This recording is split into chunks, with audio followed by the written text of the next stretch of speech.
Hello everyone, welcome to study journey with you. Friends, कैसे हैं आप सभी। उम्मीद करती हूँ आप सभी अच्छे होंगे और आपकी स्टडी अच्छी चल रही होगी। हम लोगों ने जो एचटेट की मोस्ट इंपॉर्टेंट टॉपिक से जो सीरीज़ स्टार्ट की थी वो मैं अब आपको अल्टरनेट डेज पर डालने वाली हूँ। ठीक है, तो फ्रेंड्स उसके अंदर हम लोगों ने पर्सनैलिटी के बारे में पढ़ा था। पर्सनैलिटी की जिन भी लोगों ने जो जो डेफिनेशंस दी थी उनके बारे में देखा था। पर्सनैलिटी के टाइप्स हम लोगों ने पढ़ लिए हैं। पर्सनैलिटी के जितने भी अप्रोच थे वो हम लोगों ने पढ़ लिए हैं। तो प्लीज़ अगर आप लोग फर्स्ट टाइम इस वीडियो को देख रहे हैं तो पहले वाली 2 वीडियो देख लीजिए। आप लोगों को HTET most important topics CDP में ये जो मैंने आपको बताई है ये दोनों क्लासेस मिल जाएंगी। तो आज इस वाली वीडियो में हम लोग पढ़ने वाले हैं व्यक्तित्व मापन की विधियाँ। जो मेथड्स हैं पर्सनैलिटी को मेजर करने के वो हम लोग पढ़ेंगे। तो फ्रेंड्स, वैसे तो व्यक्तित्व का सही मापन संभव नहीं है, लेकिन व्यक्तित्व का मूल्यांकन किया जा सकता है। ठीक है, तो इस आधार पर व्यक्तित्व मापने की 2 विधियां हैं। ये बिल्कुल मैं आपको पॉइंट टू पॉइंट बताते हुए चल रही हूँ, डिटेल में भी बताऊंगी। वीडियो को कंप्लीट देखिएगा। ठीक है, तो व्यक्तित्व को मापने के 2 मेथड हैं। कौन कौन से? एक तो होता है हमारा नॉन प्रोजेक्टिव मेथड और एक होता है प्रोजेक्टिव मेथड। नॉन प्रोजेक्टिव को हिंदी में बोलते हैं अप्रक्षेपी विधियाँ और प्रोजेक्टिव को बोलते हैं प्रक्षेपी विधियाँ। Okay, clear. अब देखिए फ्रेंड, जो नॉन प्रोजेक्टिव मेथड है वो किस चीज़ को मापते हैं। अब मैंने आप लोगों को जो पहले व्यक्तित्व वाली जो क्लास मैंने आपको दी है उसके अंदर मैंने आप लोगों को जो मन था हमारा उसको सिगमंड फ्रायड ने 3 भागों में बांटा था। वो तीनों मन मैंने आपको बताए थे। कौन कौन से थे? अचेतन मन, चेतन मन और अर्धचेतन मन। अर्धचेतन को अवचेतन भी कहते हैं, हिंदी में सबकॉन्शियस कहते हैं। चेतन को कॉन्शियस और अचेतन को अनकॉन्शियस। ठीक है, तो जो अप्रक्षेपी विधियां हैं वो तो होती है हमारा जो कॉन्शियस माइंड होता है उसका मेजरमेंट के लिए। जो कॉन्शियस माइंड होता है उसका जो मेजरमेंट है वो तो किस विधियों से किया जाता है? नॉन प्रोजेक्टिव मेथड से, अप्रक्षेपी विधियों से। जबकि जो हमारा अचेतन मन है उसका जो अध्ययन है वो प्रक्षेपी विधियों से किया जाता है। जो हमारा अनकॉन्शियस माइंड है उसको प्रोजेक्टिव मेथड से मेजर कर सकते हैं। ओके, इतना क्लियर हो गया। अगर आप लोग साथ में नोट्स बना रहे हैं तो आप लोग नोट्स बनाते हुए चल सकते हैं। बाकी अगर आपको ये नोट्स बाय करने हैं तो मैंने आप लोगों को एक नंबर दिया हुआ है, आप प्रीवियस वीडियो में देख सकते हैं या आपको अभी बता देती हूँ 9034554473। ये जो नंबर मैंने आपको प्रोवाइड कर रखा है, यहाँ से आपको पेड नोट्स मिल जाएंगे और मैं वेट कर रही हूँ कि आप लोगों का नोटिफिकेशन आ जाए ताकि उसी हिसाब से हम लोग डाल सकें। क्योंकि अब की बार बोल रहे हैं कि नोटिफिकेशन के साथ आपका जो सिलेबस है वो भी डिटेल में दिया जाएगा। ठीक है, तो देखिए आगे देखते हैं। तो जो मैंने अभी आपको क्या बताया कि भाई जो पर्सनैलिटी है उसको मापने के 2 तरीके होते हैं। कौन कौन से तरीके होते हैं? अप्रक्षेपी विधियाँ, प्रक्षेपी विधियाँ, नॉन प्रोजेक्टिव और प्रोजेक्टिव मेथड। आपको पता लग गया कि कौन सा किस जगह काम आता है और कौन सा किस जगह काम आता है, क्योंकि यहाँ से सीधा क्वेश्चन बन सकता है। आप लोगों से पूछ लेगा कि जो चेतन मन होता है उसके अध्ययन करने के लिए जो पर्सनैलिटी मेजरमेंट के लिए कौन से तरीके का यूज करेंगे, तो आपको पता होना चाहिए नॉन प्रोजेक्टिव मेथड्स का यूज करेंगे। ओके, ऐसे ही आपसे पूछ लेगा कि प्रक्षेपी विधियां जो होती हैं उनका मेजरमेंट करने के लिए किस तरीके की विधियों का प्रयोग किया, कौन से मन को मापा जाता है प्रक्षेपी विधियों से। तो आपको पता होना चाहिए कि जो अनकॉन्शियस माइंड होता है, जो हमारा अचेतन मन होता है, उसको प्रक्षेपी विधियों से मापा जाता है। ओके, जो हमारी अप्रक्षेपी विधियां हैं इसके अंदर हमारी 2 तरह की विधियां होती हैं। एक आत्मनिष्ठ विधि होती है, एक वस्तुनिष्ठ विधि होती है। ठीक है, ये भी अलग से होती है। मनोविश्लेषणात्मक विधि, इसके बारे में भी पढ़ेंगे। चेतन और अचेतन के लिए तो हमने क्या पढ़ ली? अप्रक्षेपी और प्रक्षेपी। जबकि जो हमारा अर्धचेतन मन है उसको मापने के लिए किस विधियों का यूज किया जाता है? मनोविश्लेषणात्मक विधियों का प्रयोग किया जाता है। जो अर्धचेतन मन है उसके अध्ययन के लिए मनोविश्लेषणात्मक विधियाँ, जो साइको एनालिटिक जो मेथड्स होते हैं उनका यूज किया जाता है। ओके, अब दो हमारी अप्रक्षेपी विधियां हैं। कौन कौन सी? आत्मनिष्ठ विधियां। आत्मनिष्ठ को व्यक्तिनिष्ठ भी बोलते हैं, सब्जेक्टिव मेथड्स भी बोलते हैं। ओके, वस्तुनिष्ठ को ऑब्जेक्टिव मेथड्स बोला जाता है। तो अब इनको डिटेल में देखिए, कौन सी विधियां आत्मनिष्ठ होती हैं, कौन सी वस्तुनिष्ठ होती हैं, कौन सी प्रक्षेपी विधियां होती हैं। यहाँ से क्वेश्चन जरूर फंसता है। आप लोगों को मैंने प्रीवियस ईयर करवाए हैं, वहाँ से भी आप लोगों ने देखा होगा कि किस तरह से क्वेश्चन बनते हैं, खासकर एचटेट के एग्जाम में। क्योंकि एचटेट अपने आप में एक बिल्कुल फैक्चुअल है, जब मोस्टली फैक्चुअल एग्जाम है, ये बिल्कुल क्रैमिंग बेस एग्जाम है। तो देखिए फ्रेंड, जो सब्जेक्टिव मेथड है, जो हमारे आत्मनिष्ठ जो विधियां हैं, उसमें क्या होता है कि एक ही व्यक्ति का मापन किया जाता है। भाई एक कोई व्यक्ति होता है, वो कुछ सूचनाएं देता है, तो व्यक्ति द्वारा दी गई सूचनाओं के आधार पर उस व्यक्ति की पर्सनैलिटी का मेजरमेंट किया जाता है। उनको सब्जेक्टिव मेथड बोलते हैं, आत्मनिष्ठ विधियाँ बोलते हैं। कोई भी व्यक्ति हो, वो व्यक्ति खुद अपने बारे में बताता है, तो उन्हीं के आधार पर व्यक्ति की पर्सनैलिटी का मेजरमेंट किया जाता है। तो इन वीडियो में फ्रेंड्स जो व्यक्ति होता है वो क्या करेगा, अपनी सच्चाई छुपाने की कोशिश करेगा, क्योंकि कोई भी हो सच बोलने की हिम्मत तो बहुत ही कम लोग रखते हैं। ठीक है, तो ये उनकी क्या है, एक लिमिटेशन है सब्जेक्टिव मेथड्स की। तो देखिए फ्रेंड्स, सब्जेक्टिव मेथड्स के अंदर आपको कहीं पे एक आध विधि और भी मिल सकती है, लेकिन सब्जेक्टिव मेथड के अंदर जो मोस्टली जो मेनली जो एग्जाम में पूछी जाती हैं वो कौन कौन सी विधियां हैं, आत्मकथा विधि, साक्षात्कार विधि, व्यक्ति इतिहास विधि और प्रश्नावली विधि। जो आत्मकथा विधि है यानी सेल्फ हिस्ट्री मेथड, तो नाम से ही क्लियर हो रहा होगा कि उसके अंदर क्या होगी, किसी भी पर्सन की पूरी हिस्ट्री जानने की कोशिश की जाएगी। साक्षात्कार इंटरव्यू मेथड क्या होता है कि उसके अंदर एक पर्सन दूसरे पर्सन से बातचीत के माध्यम से उसकी पर्सनैलिटी को जानने का प्रयास करते हैं। व्यक्ति इतिहास, किसी भी व्यक्ति के बारे में उसका पीछे क्या रहा है, अब वो क्या करता है क्या नहीं करता है, उसका लोगों से संबंध कैसा है, तो ये कौन सी विधि होती है, व्यक्ति इतिहास विधि। प्रश्नावली विधि में क्या किए जाते हैं, एक व्यक्ति से प्रश्न पुटअप किए जाते हैं और उस आधार पर उस व्यक्ति की जो पर्सनैलिटी है उसको मेजर किया जाता है। तो ये 4 मेथड होते हैं, इन चारों को आपको डिटेल में बताऊंगी। ठीक है, आगे देखिए हमारी जो वस्तुनिष्ठ विधियाँ थी वो कौन कौन सी थी। तो वस्तुनिष्ठ विधियाँ कौन सी होती है फ्रेंड्स, इनके अंतर्गत व्यक्ति जो जीवन है उसको वास्तविक परिस्थितियों में लाने की कोशिश की जाती है कि उसके साथ कोई सिचुएशन आ जाती है तो वो किस प्रकार का व्यवहार करता है। यानी जो हमारी आत्मनिष्ठ विधियाँ थी उसमें व्यक्ति से डायरेक्ट पूछा जाता है, लेकिन जो वस्तुनिष्ठ विधियाँ हैं उसमें व्यक्ति से डायरेक्ट ना पूछ करके उसके आगे ऐसी सिचुएशंस लाई जाती हैं कि उसकी जो पर्सनैलिटी है उसका मेजरमेंट हो सके। ठीक है, तो जो वस्तुनिष्ठ विधियाँ हैं उसके अंदर मेनली कौन कौन सी विधियाँ हैं, देखिए निरीक्षण विधि जिसको अवलोकन विधि भी बोलते हैं, ऑब्जर्वेशन मेथड भी बोलते हैं।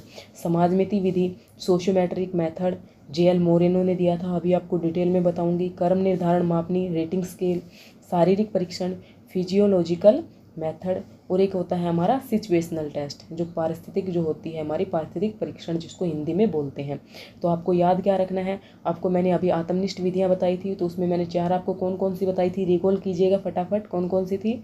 आत्मकथा विधि थी, सेकंड हमारी कौन सी थी, साक्षात्कार विधि, व्यक्ति इतिहास विधि और प्रश्नावली विधि। याद कर लीजिए, इनको रट लीजिए एक तरीके से कि जो सब्जेक्टिव मेथड है उसके अंदर कौन कौन सी थी।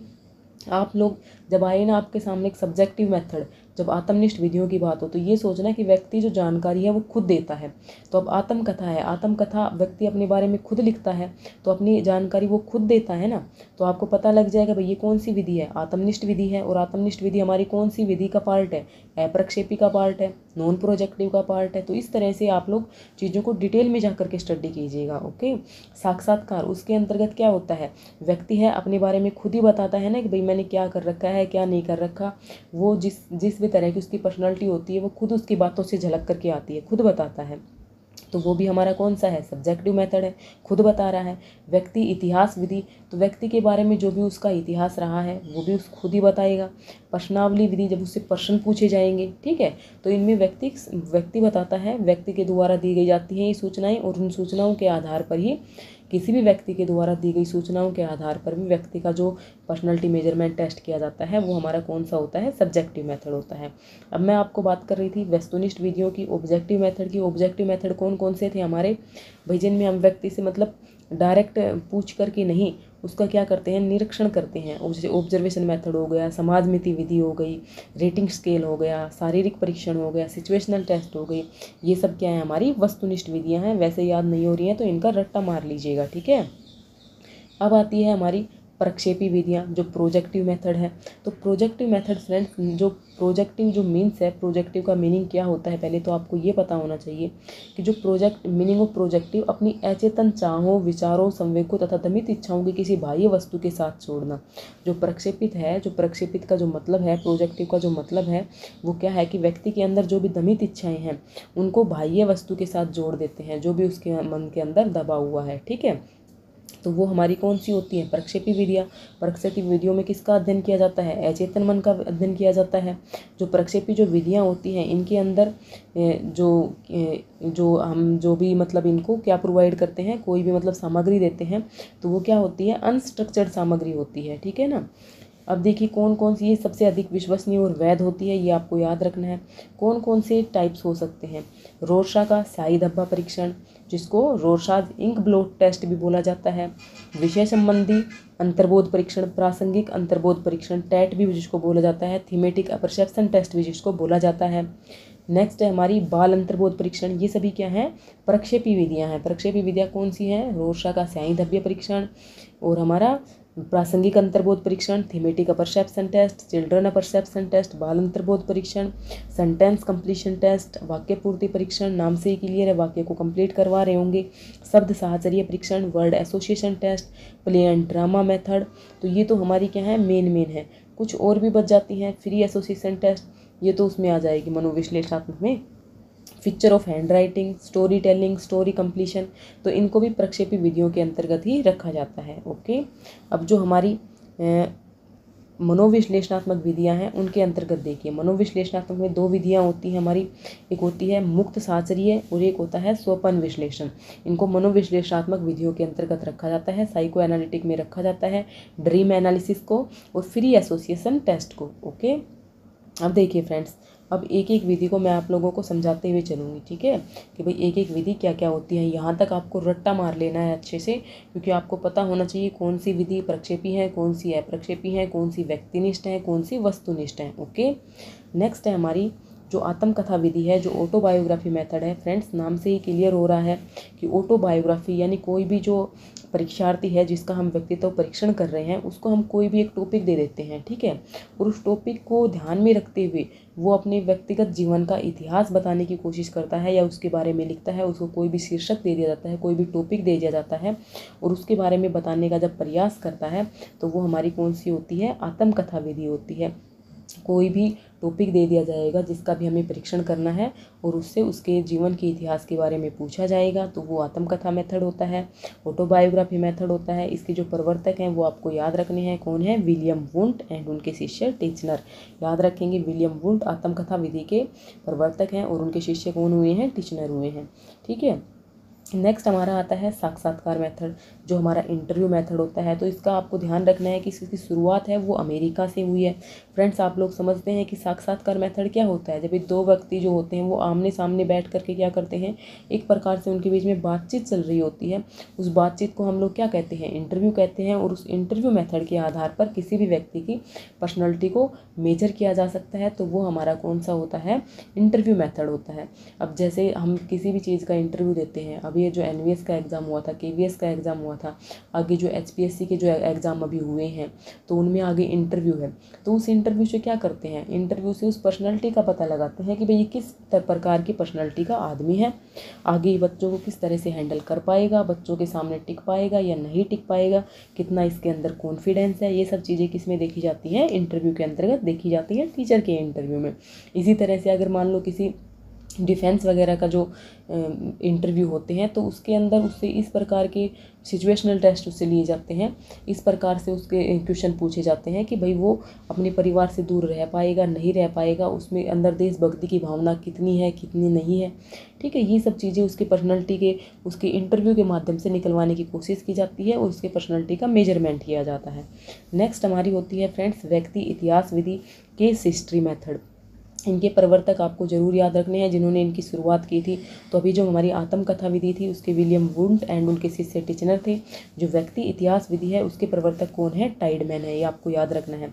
जो व्यक्ति इतिहास विधि है उसके जो प्रवर्तक हैं उसको शुरू करने वाले कौन माने जाते हैं, टाइडमैन माने जाते हैं। जो ये व्यक्ति इतिहास विधि है फ्रेंड्स, ये ज़्यादातर उन लोगों के लिए यूज की जाती है जो क्या होते हैं, मेनली जो क्या होते हैं, अपराधी प्रवृत्ति के होते हैं। क्योंकि जो अपराधी प्रवृत्ति के हैं तो उनसे पूछा जाता है कि भाई उनका जो इतिहास रहा है वो किस प्रकार का रहा है। मान लो कोई किसी बच्चे के अंदर क्या आ गई है, कोई मतलब विकृति आ गई है, वो मानसिक रूप से विकृत हो गया है, तो वो क्या पहले ऐसा था, कितने टाइम से उसको ये दिक्कत हुई है, क्या कुछ हादसा हुआ था उसके साथ जिससे उसको ये दिक्कत हो गई है। तो इन सब चीज़ों से हमें क्या पता लग जाता है, उस बच्चे की पर्सनैलिटी का पता लगता है। केस हिस्ट्री मेथड से हमें पता लगता है कि भाई किस तरीके से उसके अंदर ये जो विकृति आई है ये आई है, ठीक है। या फिर कोई अपराधी बालक होते हैं तो उसमें अपराध की जो भावना है उसने कहाँ से जन्म लिया था, तो इससे उसका पूरा जो उसकी जो हिस्ट्री थी ना वो देखी जाती है। तो ये क्या होता है, केस हिस्ट्री मेथड होता है। ओके, इसके अंदर जो मानसिक और शारीरिक रोगी होते हैं उनके लिए ये ज़्यादा उपयोगी है। चिकित्सा जो मनोविज्ञानी होते हैं वो इसका उपयोग करते हैं और वो क्या अलग करते हैं, समस्या की गहराई तक जाने की कोशिश करते हैं। नेक्स्ट हमारा मेथड आ जाता है प्रश्नावली विधि, क्वेश्चनेयर मेथड। ओके, जो हमारी प्रश्नावली विधि है वो भी हमारी एक व्यक्तिनिष्ठ विधि है। इसका दूसरा नाम व्यक्तित्व अनुसूची भी हो सकता है। और सबसे पहले जो प्रश्नावली विधि है उसकी जो शुरुआत है पर्सनल डाटा इन्वेंटरी के रूप में 1918 में किसने की थी, वुडवर्थ ने की थी। ये आपको याद रखना है। कैटल ने भी 16 पर्सनैलिटी फैक्टर्स बताए हैं, ये भी आप लोग याद रख लीजिए। प्रश्नावली विधि में फ्रेंड्स क्या किया जाता है, एक प्रश्नों की सूची तैयार की जाती है, ठीक है ना, और उसके आधार पर वो प्रश्न जो हैं वो किसी व्यक्ति से पूछे जाते हैं, उनका हाँ ना में उत्तर देना होता है। तो उस आधार पर जो व्यक्ति है वो क्या कर लेता है, जो साक्षात्कार जो लेने वाला होता है, यानी साक्षात्कार इन सेंस जो पर्सनैलिटी को मेजरमेंट करने वाला होता है, वो उस व्यक्ति का प्रश्नों के माध्यम से पर्सनैलिटी टेस्ट करने की कोशिश करता है।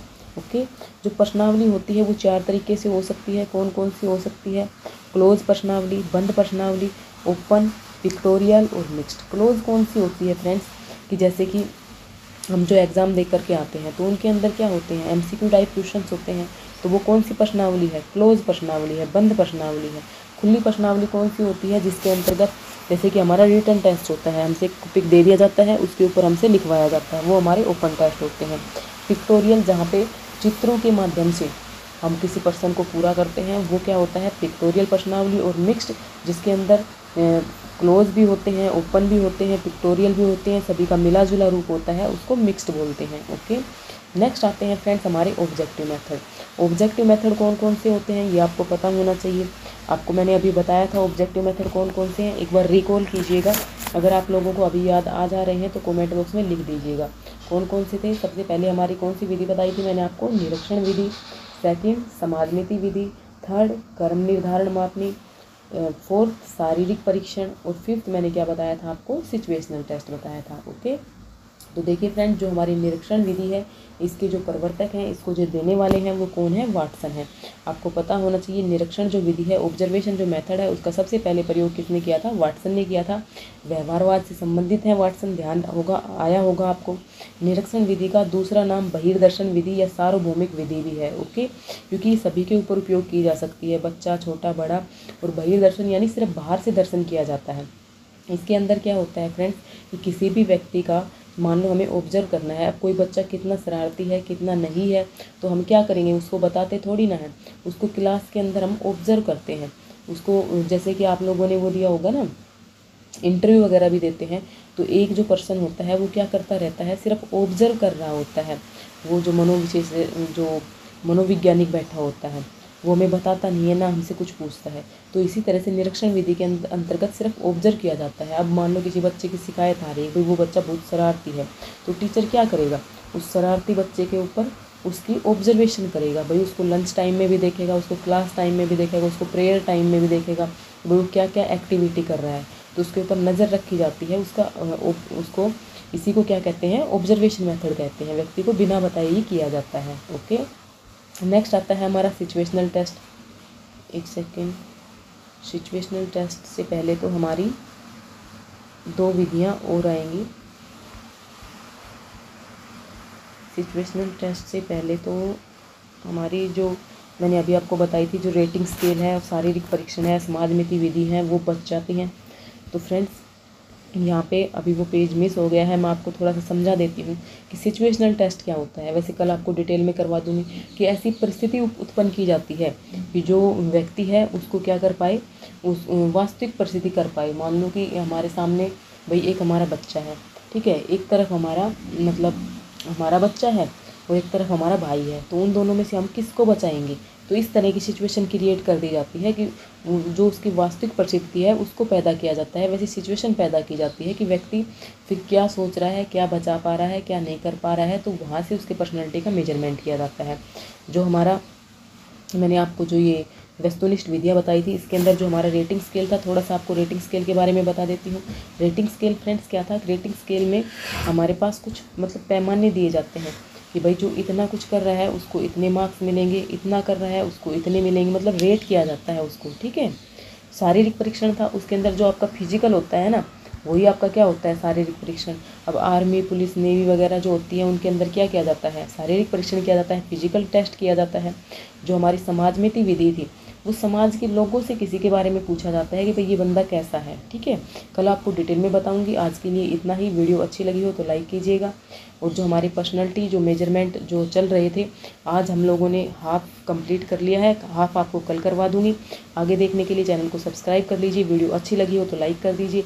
आप लोगों की वीडियो के बारे में क्या राय है ये आप लोग मुझे कमेंट के माध्यम से बता सकते हैं। Thanks for watching me, thanks for watching this video.